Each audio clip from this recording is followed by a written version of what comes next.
Hello everybody and welcome to our kitchen. Okay, before we start cooking, there is some stuff you need to know about their cuisine. Tahine. Tahine is a paste made from ground sesame and it has an intense flavor, roasted with a delicious bitter point. Sumac. Sumac is a very important spice in our kitchen.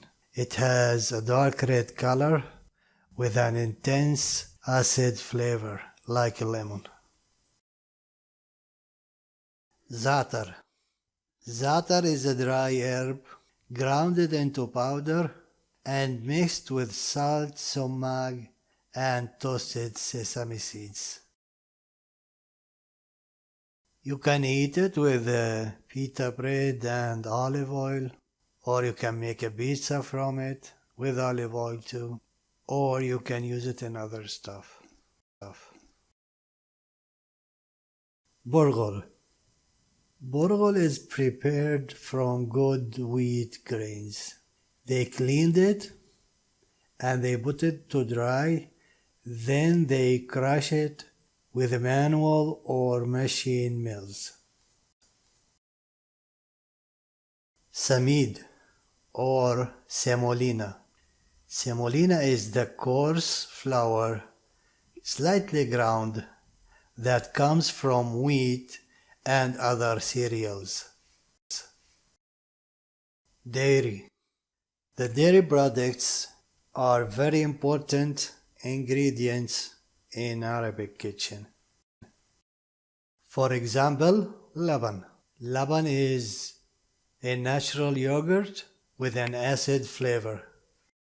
And Labaneh. Labaneh is the yogurt that is left in rest in a sieve or filter or something similar to separate it from the whey. The drain finally offers a thick, creamy yogurt. Jameed. The Jameed is a dry and hard yogurt. They prepared it by boiling sheep or goat milk, and then they left it to dry and ferment, and then they stored the mixture on a thin cheesecloth to make a thick yogurt. Salt is added daily to thicken the yogurt even more for a few days, which then becomes very dense and forms into round balls. And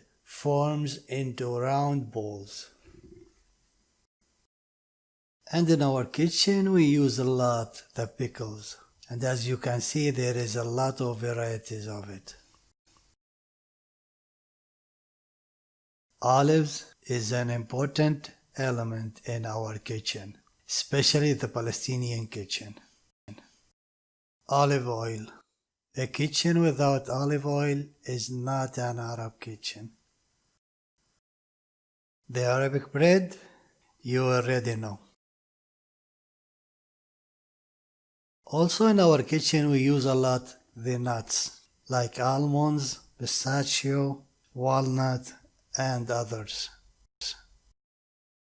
The black tea is the traditional drink in the Arab kitchen, especially with the breakfast. The most important legumes in the Arab kitchen is beans, lentil, and chickpeas. Cardamom. We use the cardamom when we make Arabic coffee.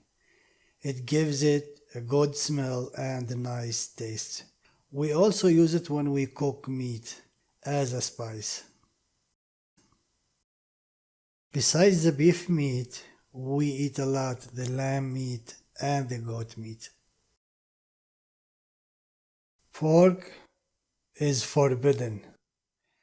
It's prohibited in Arab kitchen, especially in the Muslims' kitchen, and the Jewish kitchen.